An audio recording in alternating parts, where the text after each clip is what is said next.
ਧੰਨ ਧੰਨ ਸ੍ਰੀ ਗੁਰੂ ਗ੍ਰੰਥ ਸਾਹਿਬ ਜੀਓ। ਅੰਕ 1359। ਗੁਸਾਈ ਗ੍ਰਿਸ਼ਟ ਰੂਪੇਣ ਸਿਮਰਨੰ ਸਰਬਤ ਜੀਵਨਹਿ। ਜਗਤ ਦਾ ਮਾਲਕ ਪਰਮਾਤਮਾ ਸਭ ਤੋਂ ਵੱਡੀ ਹਸਤੀ ਹੈ। ਉਸ ਦਾ ਸਿਮਰਨ ਸਭ ਜੀਵਾਂ ਦਾ ਜੀਵਨ ਸਹਾਰਾ ਹੈ। ਲਬਦੰ ਸੰਤ ਸੰਗੇਨ ਨਾਨਕ ਸ਼ਵਸ਼ ਮਾਰਗ ਹਰ ਭਗਤ ਨੇ। ਹੇ ਨਾਨਕ, ਪਰਮਾਤਮਾ ਦੀ ਭਗਤੀ ਹੀ ਇਨਸਾਨੀ ਜ਼ਿੰਦਗੀ ਦੇ ਸਫ਼ਰ ਦਾ ਨਿਰਮਲ ਰਸਤਾ ਹੈ ਜੋ ਸਾਧ ਸੰਗਤ ਵਿੱਚ ਲੱਭਦਾ ਹੈ। ਮਸਕੰ ਭਗਨੰਤ ਸੈਲੰ ਕਰਦਮੰ ਤਰੰਤ ਪੀਲਕ ਹੈ। ਉਹ ਮਨੁੱਖ ਪਹਿਲਾਂ ਮੱਛਰ ਵਾਂਗ ਨਿਤਾਣਾ ਹੁੰਦਾ ਵੀ ਪਹਾੜ ਹੰਕਾਰ ਨੂੰ ਤੋੜ ਲੈਂਦਾ ਹੈ। ਕੀੜੀ ਵਾਂਗ ਕਮਜ਼ੋਰ ਹੁੰਦਿਆਂ ਵੀ ਹੁਣ ਚਿੱਕੜ ਮੋਹ ਤੋਂ ਪਾਰ ਤਰ ਜਾਂਦਾ ਹੈ। ਸਾਗਰੰ ਨਗੰਤ ਵਿਲੰਗ ਤਮ ਪਰਗਾਸ ਅੰਧਕ ਹੈ। ਲੂਲੇ ਸਮਾਨ ਨਿਆਸਰਾ ਹੁੰਦਿਆਂ ਵੀ ਹੁਣ ਸੰਸਾਰ ਸਮੁੰਦਰ ਤੋਂ ਪਾਰ ਲੰਘ ਜਾਂਦਾ ਹੈ। ਉਹ ਅਵਿਨਾਸੀ ਅੰਨੇ ਦਾ ਹਨੇਰਾ ਵੀ ਚਾਨਣ ਬਣ ਜਾਂਦਾ ਹੈ। ਸਾਧ ਸੰਗੇਨ ਸਿਮਰੰਤ ਗੋਬਿੰਦ ਸਰਨ ਨਾਨਕ ਹਰ ਹਰ ਹਰੇ। ਹੇ ਨਾਨਕ, ਜੋ ਮਨੁੱਖ ਸਾਧ ਸੰਗਤ ਦੇ ਰਾਹੀਂ ਪਰਮਾਤਮਾ ਦੀ ਓਟ ਲੈ ਕੇ ਗੋਬਿੰਦ ਦਾ ਸਿਮਰਨ ਕਰਦਾ ਹੈ। ਤਿਲਕਹੀਣ ਜਥਾ ਵਪਰਾ ਅਮਰਹੀਣ ਜਥਾ ਰਾਜਨਹਿ। ਜਿਵੇਂ ਤਿਲਕ ਤੋਂ ਬਿਨਾਂ ਬ੍ਰਾਹਮਣ, ਜਿਵੇਂ ਹੁਕਮ ਦੀ ਸਮਰੱਥਾ ਤੋਂ ਬਿਨਾਂ ਰਾਜਾ।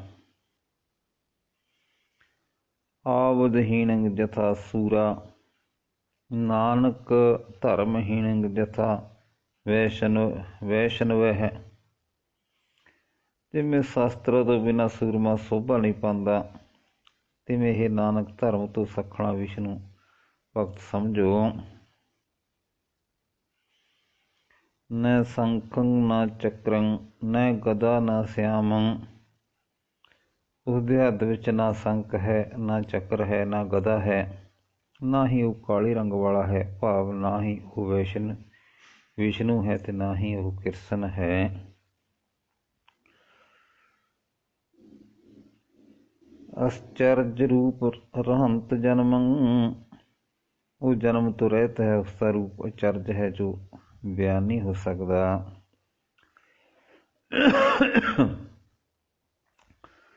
ਨੇਤ ਨੇਤ ਕਹਿਤ ਵੇਦਾ। ਵੇਦ ਆਖਦੇ ਹਨ ਕਿ ਉਸ ਵਰਗਾ ਹੋਰ ਕੋਈ ਨਹੀਂ ਹੈ। ਊਚ ਮੂਚ ਪਾਰ ਗੋਬਿੰਦੈ। ਗੋਬਿੰਦ ਬੇਅੰਤ ਹੈ, ਬਹੁਤ ਉੱਚਾ ਹੈ, ਬਹੁਤ ਵੱਡਾ ਹੈ। ਵਸੰਤ ਸਾਧ ਹਿਰਦਿੰ ਅਚੁੱਤ ਬੁਝੰਤ। ਨਾਨਕ ਵਡਭਾਗੀ ਹੈ। ਉਹ ਵਿਨਾਸੀ ਪ੍ਰਭੂ ਗੁਰਮੁਖਾਂ ਦੇ ਹਿਰਦੇ ਵਿੱਚ ਵਸਦਾ ਹੈ। ਬੁਝੰਤ ਨਾਨਕ ਵਡਭਾਗੀ ਹੈ। ਹੇ ਨਾਨਕ, ਵੱਡੇ ਭਾਗਾਂ ਵਾਲੇ ਬੰਦੇ ਹੀ ਇਹ ਗੱਲ ਨੂੰ ਸਮਝਦੇ ਹਨ। ਉਦਿਆਨ ਵਸਨੰ ਸੰਸਾਰੰ ਸੰਬੰਧੀ ਸਵਾਨ ਸਿਆਲ ਖਰਹਿ। ਜੀਵ ਦਾ ਵਾਸ ਇੱਕ ਐਸੇ ਸੰਸਾਰ ਜੰਗਲ ਵਿੱਚ ਹੈ ਜਿੱਥੇ ਕੁੱਤੇ ਗਿੱਦੜ ਖੋਤੇ ਦੇ ਸੰਬੰਧੀ ਹਨ, ਭਾਵ ਜੀਵਾਂ ਦਾ ਸੁਭਾਅ ਕੁੱਤੇ ਗਿੱਦੜ ਖੋਤੇ ਵਰਗਾ ਹੈ। ਬਿਖਮ ਥਾਨ ਮਨ ਮੋਹ ਮੰਦਰੰ। ਵਿਖਮ ਥਾਨ ਮਨ ਮੋਹਨ ਮੰਦਰਿੰ। ਮਹਾ ਅਸਾਧ ਪੰਚ ਤਸਕਰੈ। ਜੀਵ ਦਾ ਮਨ ਬੜੇ ਔਖੇ ਥਾਂ ਫਸਿਆ ਪਿਆ ਹੈ। ਮੋਹ ਦੇ ਸ਼ਰਾਬ ਵਿੱਚ ਮਸਤ ਹੈ। ਵੱਡੇ ਅਜਿੱਤ ਪੰਜ ਕਾਮਦਿਕ ਜੋਰ ਇਸ ਨੂੰ ਲਾਗੂ ਹਨ। ਅਸਾਧ ਪੰਚ ਤਸਕਰ ਹੈ। ਹੀਤ ਮੋਹ ਭੈ ਭਰਮ ਭਰਮੰ ਅਹੰ ਫਾਸ ਤੀਖਣ ਕਠਿਨ ਹੈ। ਇਹ ਮੋਹ ਅਨੇਕਾਂ ਸਹਿਮ ਭਟਕਣਾਂ ਵਿੱਚ ਜੀਵ ਕਾਬੂ ਆਇਆ ਹੋਇਆ ਹੈ। ਹੀਤ ਮੋਹ ਭੈ ਭਰਮ ਭਰਮਨੰ ਅਹਮ ਫਾਸ ਤੀਖਣ ਕਠਿਨ ਹੈ। ਹਉਮੈ ਦੀ ਔਖੀ ਤਰੀਖੀ ਫਾਈਸ ਦੇ ਗਲ ਵਿੱਚ ਪਈ ਹੋਈ ਹੈ। ਪਾਵਕ ਤੋਏ ਆਸਾਦ ਘੋਰੰ ਆਗਮ ਤੀਰ ਨ ਨੰਗਨ ਹੈ। ਜੀਵ ਕੈਸੇ ਸਮੁੰਦਰ ਵਿੱਚ ਗੋਤੇ ਖਾ ਰਿਹਾ ਹੈ ਜਿੱਥੇ ਤ੍ਰਿਸ਼ਨਾ ਦੀ ਅੱਗ ਲੱਗੀ ਹੋਈ ਹੈ। ਪਾਵਕ ਤੋਏ ਅਸਾਧ ਘੋਰੰ ਅਗੰਮ ਤੀਰ ਨੰਗਨੈ। ਭਿਆਨਕ ਅਸਾਧ ਵਿਸ਼ਿਆਂ ਦਾ ਪਾਣੀ ਠਾਠਾ ਮਾਰ ਰਿਹਾ ਹੈ। ਉਸ ਸਮੁੰਦਰ ਦਾ ਕੰਢਾ ਅਪਹੁੰਚ ਹੈ, ਪਾਰ ਨਹੀਂ ਲੰਘਿਆ ਜਾ ਸਕਦਾ। ਭਜ ਸਾਧ ਸੰਗਤ ਗੋਪਾਲ ਨਾਨਕ ਹਰ ਚਰਨ ਸਰਨ ਉਦਰਨ ਕਿਰਪਾ। ਹੇ ਨਾਨਕ, ਸਾਧ ਸੰਗ ਵਿੱਚ ਜਾ ਕੇ ਗੋਪਾਲ ਦਾ ਭਜਨ ਕਰ। ਪ੍ਰਭੂ ਦੇ ਚਰਨਾਂ ਦੀ ਓਟ ਲਿਆ ਹੀ ਉਸ ਦੀ ਮਿਹਰ ਨਾਲ ਇਸ ਭਿਆਨਕ ਸੰਸਾਰ ਵਿੱਚੋਂ ਬਚਾਓ ਹੋ ਸਕਦਾ ਹੈ। ਕਿਰਪਾ ਕਰੰਤ ਗੋਬਿੰਦ ਗੋਪਾਲੈ ਸਗਲੰ ਰੋਗ ਖੰਡਨੈ। ਜਦੋਂ ਗੋਬਿੰਦ ਗੋਪਾਲ ਜੀਵ ਉੱਤੇ ਕਿਰਪਾ ਕਰਦਾ ਹੈ ਤਾਂ ਉਸਦੇ ਸਾਰੇ ਰੋਗ ਨਾਸ਼ ਕਰ ਦਿੰਦਾ ਹੈ। ਸਾਧ ਸੰਗੇਨ ਗੁਣ ਰਮਤ ਨਾਨਕ ਸਰਨ ਪੂਰਨ ਪਰਮੇਸ਼ਰ ਹੈ। ਹੇ ਨਾਨਕ, ਸਾਧ ਸੰਗ ਦੇ ਰਾਹੀਂ ਹੀ ਪਰਮਾਤਮਾ ਦੀ ਸਿਫਤ ਸਲਾਹ ਕੀਤੀ ਜਾ ਸਕਦੀ ਹੈ ਤੇ ਪੂਰਨ ਪਰਮੇਸ਼ਰ ਦਾ ਆਸਰਾ ਲਿਆ ਜਾ ਸਕਦਾ ਹੈ। ਸਿਆਮਲੰ ਮਧੂਰ ਮਨੁਖੰ ਹਿਰਦਿਅੰ ਭੂਮ ਵੈਰ ਨਹਿ। ਮਨੁੱਖ ਵੇਖਣ ਨੂੰ ਸੋਹਣਾ ਹੋਵੇ ਅਤੇ ਮਿੱਠੇ ਬੋਲਾਂ ਵਾਲਾ ਹੋਵੇ, ਪਰ ਜੇ ਉਸਦੇ ਹਿਰਦੇ ਧਰਤੀ ਵਿੱਚ ਵੈਰ ਦਾ ਬੀਜ ਹੋਵੇ। ਸਿਆਲੰ ਮਧੂਰ ਮੁਖੰ ਹਿਰਦਿਅੰ ਭੂਮ ਵੈਰ ਨਹਿ। ਨਿਵੰਤ ਹੋਵਤ ਮਿਥਿਆ ਚੇਤਨੰ ਸੰਤ ਸਵਜਨਹਿ। ਤਾਂ ਉਸਦਾ ਦੂਜਿਆਂ ਅੱਗੇ ਲਿਖਣਾ ਨਿਰੀ ਠੱਗੀ ਹੈ। ਚੇਤਨੰ ਸੰਤ ਸਵਜਨਹਿ, ਭਲੇ ਮਨੁੱਖ ਸੰਤ ਜਨ ਇਸ ਉਕਾਈ ਵੱਲੋਂ ਸਾਵਧਾਨ ਰਹਿੰਦੇ ਹਨ।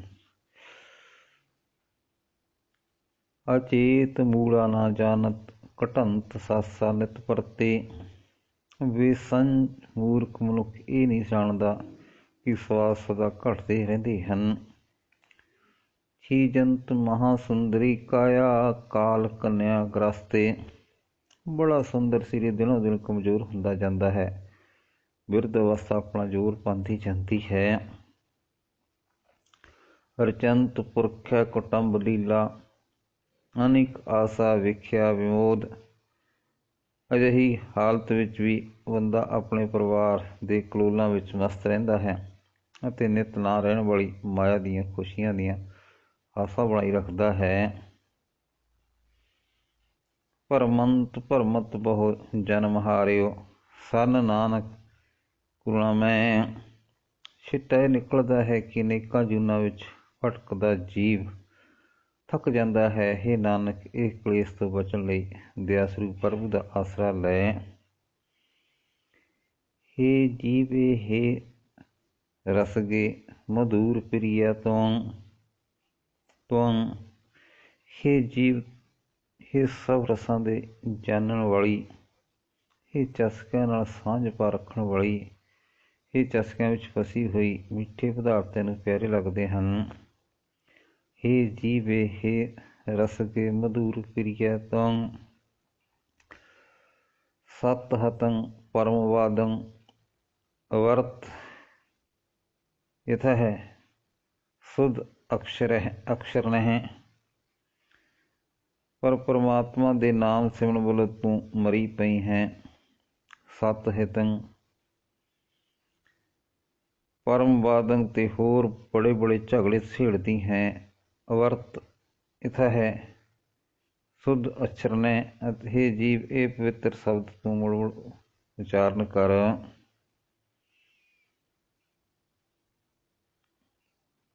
गोविंद गोविंद दमोदर माधवे गोविंद माधो दमोदर तदों ही तू जीव आखण दे योग होवेगी।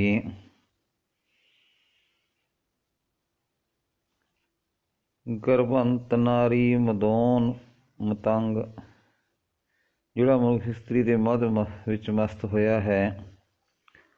ਬਲਵੰਤ ਬਲਾਤ ਕਾਰਨ ਆਪਣੇ ਆਪ ਨੂੰ ਬਲਵਾਨ ਜਾਣ ਕੇ ਅਹੰਕਾਰ ਕਰਦਾ ਹੈ ਤੇ ਹੋਰਨਾਂ ਉੱਤੇ ਧੱਕਾ ਕਰਦਾ ਹੈ। ਬਲਵੰਤ ਬਲਾਤ ਕਾਰਨ ਹੈ ਚਰਨ ਕਮਲ ਨੇ ਭਜੰਤ ਤਿਰਣ ਸਮਾਨ ਧਿਰਗ ਜਨਮ ਨੇ। ਉਹ ਪਰਮਾਤਮਾ ਦੇ ਸੋਹਣੇ ਚਰਨਾਂ ਦਾ ਧਿਆਨ ਨਹੀਂ ਧਰਦਾ, ਇਸ ਕਰਕੇ ਉਸਦੀ ਹਸਤੀ ਤੀਲੇ ਦੇ ਬਰਾਬਰ ਹੈ, ਉਸਦਾ ਜੀਵਨ ਫਟਕਾਰਯੋਗ ਹੈ। हे पपीलका ग्रस्टे गोविंद सेवन तुहिंग तने।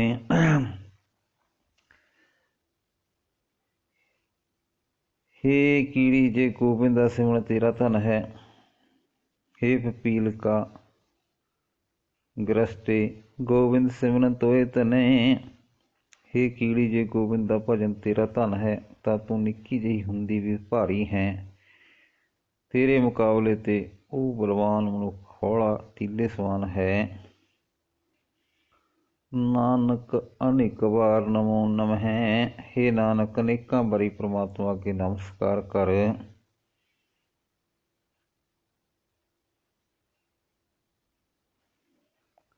ਤੇਰੇ ਅੰਗ ਤਾਂ ਮੇਰੰ ਸਹਿਕਨ ਤਾਹੀਰ ਹਰੀਅੰ।